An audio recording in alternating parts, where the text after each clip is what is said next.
சார்பிலும் மாண்புமிகு தமிழ்நாட்டின் முதலமைச்சர் அவர்களின் சார்பிலும் பெருநகர சென்னை மாநகராட்சியின் சார்பிலும் எங்களுடைய மகிழ்ச்சி நிறைந்த பாராட்டுதல்களை மாணவர் சமூகத்திற்கு தெரிவித்துக் கொள்கிறோம். சார், தமிழ்நாடு அரசு விமானப்படை சாகச நிகழ்ச்சியில யாரும் இறக்கவில்லை அப்படின்னு சொல்லியிருக்கீங்க சார். யாரும் தமிழ்நாடு அரசுங்க சார் யாரும் இறக்கவில்லை அப்படின்னு சொல்லியிருக்கீங்க சார். சாகச நிகழ்ச்சி தமிழ்நாடு அரசு எங்க சொல்லியிருக்கு, எப்ப சொல்லியிருக்குங்க? யாரும் இறக்கவில்லைன்னு எப்பவும் சொல்லல. இல்ல இல்ல இல்ல இல்ல அது மாதிரி கேள்விகளையே தவறான வகையில் திசை திருப்புகிற வகையில் கேள்விகள் இருக்கக்கூடாது. உங்க டிவியில உங்க டிவியை ப்ரொமோட் பண்ணிக்கணுங்கிறதுக்காக கேள்வியவே நீங்க தவறான வகையில் சொல்லக்கூடாது. அரசு எங்க சொல்லியிருக்கு, இறப்பு இல்லைன்னு எங்க சொல்லியிருக்கு?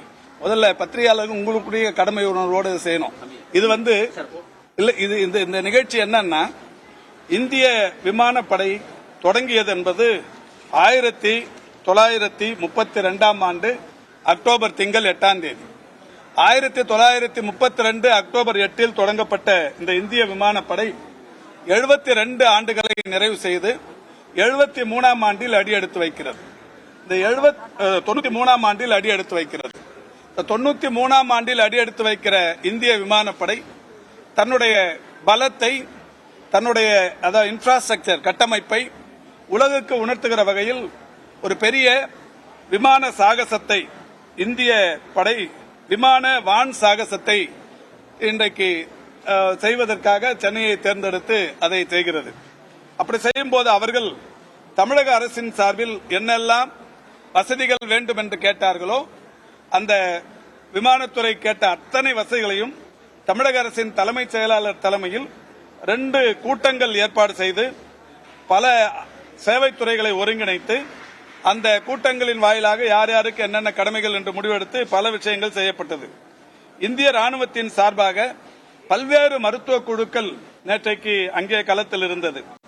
அவசர மருத்துவ உதவிக்கு 40 ஆம்புலன்ஸ்கள் அங்கே நிறுத்தி வைக்கப்பட்டிருந்தது. இது மட்டுமல்லாது ஆயிரக்கணக்கான பாராமெடிக்கல் குழுக்களும் அங்கே இருந்தது. இவைகளோடு சேர்ந்து இந்த இந்திய விமானப்படை அரசுக்கு வைத்த கோரிக்கை, ஒரு மருத்துவமனையில் 100 படுக்கைகள் கொண்ட மருத்துவமனையை தயார் நிலையில் வைத்திருக்க வேண்டும் என்று சொன்னார்கள். ஆனால் சென்னையை பொறுத்தவரை ராஜீவ்காந்தி அரசு மருத்துவமனையில் 100 படுக்கைகளும் 20 தீவிர சிகிச்சைக்குரிய படுக்கைகளும், யாருக்காவது அந்த ரத்தம் தேவைப்படுகிற போது ரத்த வங்கி, இது மாதிரியான எல்லா விஷயங்களும் தயார் நிலையில் இருந்தது. 65 மருத்துவர்கள் ராஜீவ்காந்தி அரசு மருத்துவமனையில் மட்டுமே தயார் நிலையில் இருந்தார்கள். இதோடு மட்டுமல்ல, ராஜீவ்காந்தி அரசு பொது மருத்துவமனை, ஓமந்தூரார் அரசு பன்னோக்கு மருத்துவமனை, ஓமந்தூரார் மருத்துவக் கல்லூரி மருத்துவமனை, ஸ்டான்லி மருத்துவக் கல்லூரி மருத்துவமனை, கீழ்ப்பாக்கம் அரசு மருத்துவக் கல்லூரி மருத்துவமனை, ராயப்பேட்டை அரசு மருத்துவக் கல்லூரி, ராயப்பேட்டை அரசு மருத்துவமனை, கலைஞர் நூற்றாண்டு உயர் சிறப்பு மருத்துவமனை என்று ஏறத்தாழ அவர்கள் கேட்டது 100 படுக்கைகள். ஆனால் தயார் நிலையில் இருந்தது ஒரு 4000த்திற்கும் மேற்பட்ட படுக்கைகள் எல்லா இடத்திலும் தயார் நிலையில் வைத்து ஆயிரக்கணக்கான மருத்துவர்கள் தயார் நிலையில் இருந்தார்கள். 15 லட்சம் பேர் பங்கேற்பார்கள் என்கின்ற வகையில் எதிர்பார்க்கப்பட்டது. 15 லட்சம் பேரும் பங்கேற்றார்கள். 15 லட்சத்திற்கும் மேற்பட்டவர்கள் பங்கேற்றது. இப்ப இந்த வெயில் தாக்கம் என்பது பகல் 11லிருந்து 1 வரை இது நடைபெற்றது. வெயிலின் தாக்கம் மிக கொடூரமாக இருந்தது.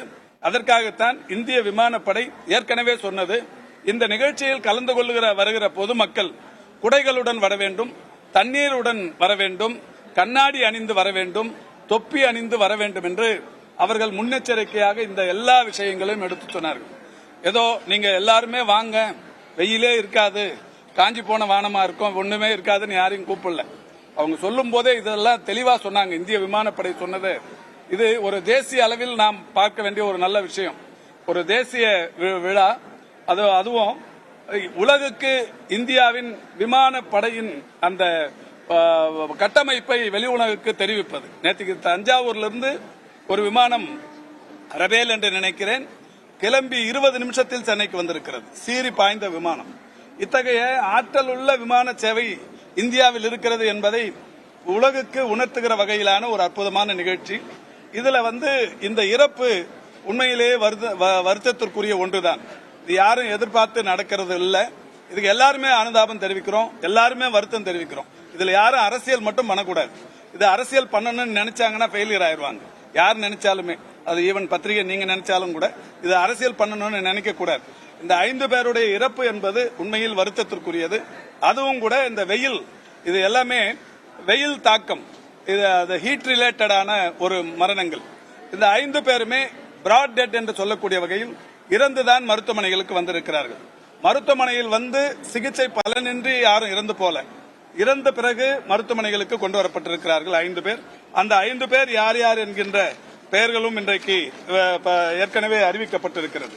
இது மட்டுமல்ல, ராஜீவ்காந்தி அரசு மருத்துவமனையில் ஒட்டுமொத்தமாக அனுமதிக்கப்பட்டவர்கள் 43 பேர். அதுல ஓபி 40 பேர். 40 பேர்ல ஒருத்தர் வந்து பிராட் டெட், 2 பேர் இப்போ ஐபி இருக்காங்க, உள்நோயாளிகளாக அனுமதிக்கப்பட்டிருக்கிறார்கள். ஓமந்தூரார் மருத்துவக் கல்லூரி மருத்துவமனையில் 49 பேர் அனுமதிக்கப்பட்டார்கள். அதுல 46 பேர் ஓபி, ஒருத்தர் வந்து இன்பேஷண்ட்.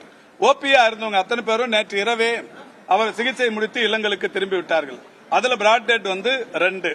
அதே மாதிரி ராயப்பேட்டா மருத்துவமனையில் 10 பேர் அனுமதிக்கப்பட்டார்கள். ஓபி 7 பேர், இப்ப ஐபி இன்பேஷண்ட் 1, இறந்து போனவர்களுடைய எண்ணிக்கை அங்க 2. அந்த அதாவது இறந்து போய் சடலங்களாக வந்தவர்களுடைய எண்ணிக்கை 2. ஆக மொத்தம் 5 பேர் மரணம் அடைந்திருக்கிறார்கள். ஸ்டான்லில ஒரு அட்மிஷனும் இல்ல. இந்த வகையில் ஒட்டுமொத்தமாவே அந்த வெயில் தாக்கத்திற்கு, வெயில் பாதிப்புக்குள்ளானவர்களுடைய எண்ணிக்கை 102. இதுல புறநோயாளிகளாக இருந்து சிகிச்சை பெற்று சென்றவர்கள் 93 பேர், இறந்து போனவர்களுடைய எண்ணிக்கை 4, 5. இப்பொழுது மருத்துவமனையில் அந்த சிகிச்சை பெற்று வருபவர்கள் 7 பேர். இந்த 7 பேர் எதற்காக சிகிச்சை பெற்று வர்றாங்கன்னா, ஓமந்தூராரை பொறுத்த வரைக்கும் 4 பேர் சிகிச்சை பெற்று வருகிறார்கள். அதுல அடிதடிங்கிற மாதிரி ஒரு 2 பேரும், கால் முறிவு என்கின்ற வகையில் ஒரு 2 பேரும், மொத்தம் 4 பேர் ஓமந்தூராரில் இருக்கிறாங்க. 2 பேர் வந்து ராஜீவ்காந்தியில் இருக்கிறாங்க. அந்த 2 பேருக்கு ஒருத்தருக்கு வந்து பிக்ஸ், இன்னொருத்தருக்கு வந்து குடலிறக்க நோய். அந்த 2 பாதிப்புகளால் அங்க இருக்கிறாங்க. ஒன்னு வந்து இந்த ஃபுட் பாய்சன் அப்படிங்கிற மாதிரி மொத்தம் 7 பேர் இப்ப அட்மிஷன்ல இருக்கிறாங்க. 7 பேருமே ஸ்டேபிளா இருக்கிறாங்க. இறந்தவர்கள் 5 பேர். இது அரசாங்கத்தின் சார்பில் சொல்லப்படுகிற செய்திதான். இது வந்து அரசாங்கம் இறப்பே இல்லை என்று சொன்னது என்கின்ற ஒரு செய்தியை நீங்களாகவே பரப்பி விடுவது என்பது தவறு.